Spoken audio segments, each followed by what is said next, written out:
صالحین سے آج ہماری حدیث نمبر جو ہے 1808 ہے۔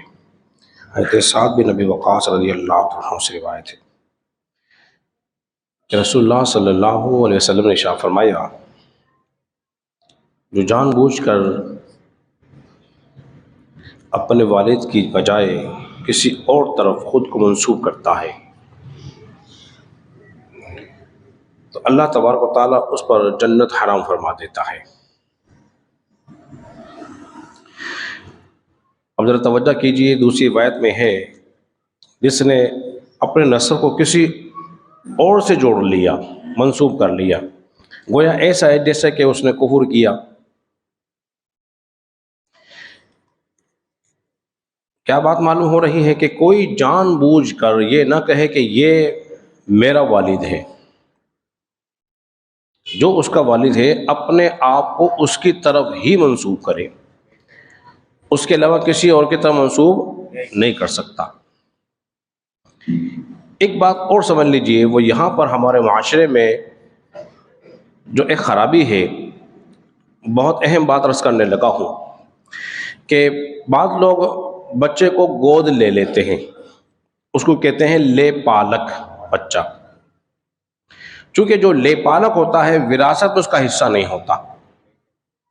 اگر کوئی کسی کا بچہ لے کر اس کو پال لے، اس کی پرورش کرے، اس کی شادی بیاہ کرے، جو کچھ بھی کرے، تو اس کے والد جس نے اس کے پالا ہے، جو اس کا سرپرست ہے، اس کی وراثت میں اس بچے کا حصہ نہیں ہوگا۔ یہ بات سمجھ لی آپ نے؟ دوسرا یہ جو غلطی کرتے ہیں وہ یہ کہ جس کا بچہ ہوتا ہے، جس کا بچہ لیا ہے گود لیا ہے، ہم اس کے والد کا نام نہیں لکھواتے بلکہ اس کو اپنا نام دیتے ہیں، کہتا جی میرا بیٹا ہے۔ اب چونکہ یہ جھوٹ ہو گیا، یہ کیا ہو گیا؟ یہ جھوٹ ہو گیا۔ قرآن مجید فرقان حمید میں ہے ادعوا لآبائکم، ان کے باپوں کے نام سے پکارو، باپ کے نام سے۔ ایک بات یہاں اور عرض کر دیتا ہوں، جس طرح مشہور یہ ہے قیامت کے دن ماں کے نام سے پکارا جائے گا، یہ بھی غلط ہے، یہ بھی غلط ہے۔ قرآن تو کہتا ہے پکارو ان کے باپوں کے نام سے، تو قیامت کے دن بھی باپ کے نام سے پکارا جائے گا۔ یہ کنفیوژن بھی آپ کی آج کے درس میں دور ہو گئی۔ جو اس کا سرپرست ہے، جس نے بچہ لیا ہے، اس کی سرپرست میں اس کا سرپرست ہے، اس کی کفالت کرنے والا ہے، اس کا نام لکھوا سکتا ہے، لیکن پہلے اس کے باپ کا نام آئے گا کہ فلاں بن فلاں، سرپرست میں اپنا نام ڈلوا سکتا ہے۔ جس طرح اب بچوں کی شادیوں کا مسئلہ ہوتا ہے تو اس میں والد اپنا نام لکھوا دیتا ہے شناختی کارڈ کے اندر بھی، اسکول میں بھی اپنا نام لکھوا دیتا ہے، کیونکہ اسکول والوں کو کیا معلوم یہ کس کا بچہ ہے، تو لہذا یہ گناہ والا کام ہے، اس سے ہمیں بولیے بچنا چاہیے۔ اور ایک شرعی مسئلہ اور بھی سمجھا دیتا ہوں اسی حدیث کے ضمن میں۔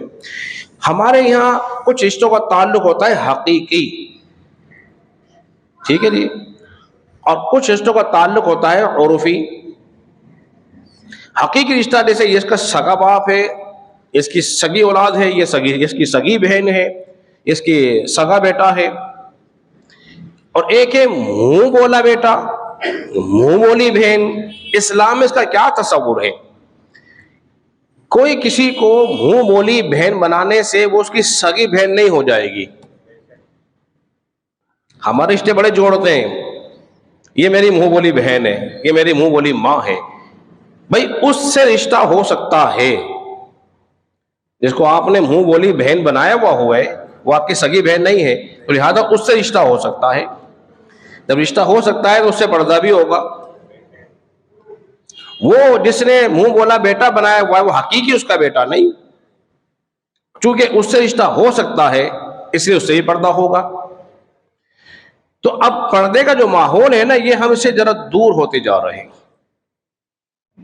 پہلے جو پردہ تھا وہ بچیاں جو اپنے سر پر دوپٹہ ہوتا تھا، پھر وہ سر سے اتر کر کندھوں پر آیا، کندھے سے سینے پر آیا، اور اب یہ بالکل اترتا گیا۔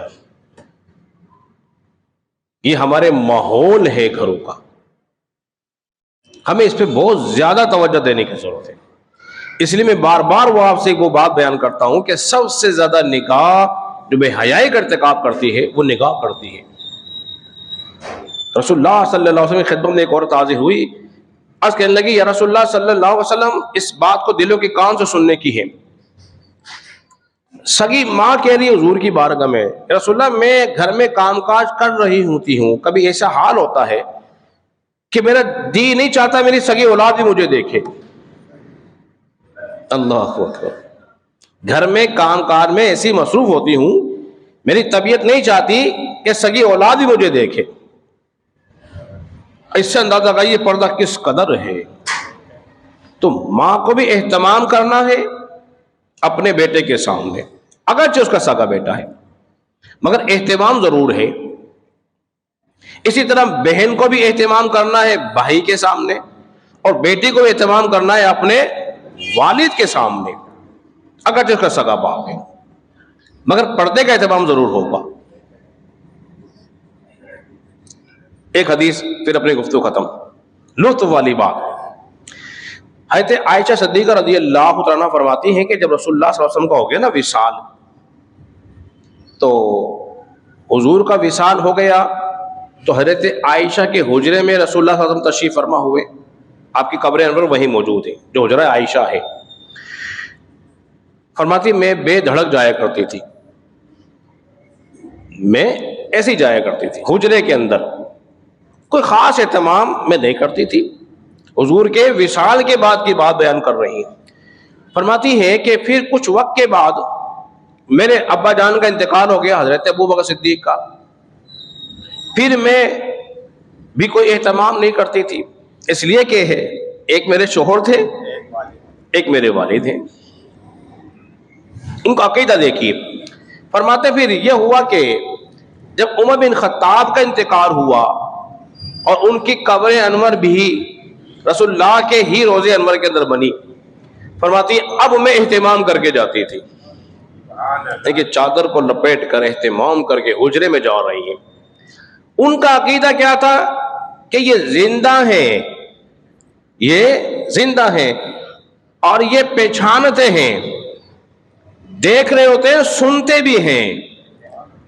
تو اب اس کا اتنا اہتمام کر کے حضرت عائشہ نے بتا دیا، تو بتائیے جو قبروں میں اندر ہوں، زندہ ہوں، جو زمین کے اوپر چل رہے ہوں، تو ان سے کس قدر پردے کا اہتمام کرنا چاہیے، اس بات کا خیال رکھنا چاہیے۔ تو اللہ رب العزت کے بارے میں دعا کریں خالق کائنات ہم سب کو سمجھنے اور عمل پیرا ہونے کی توفیق عطا فرمائے۔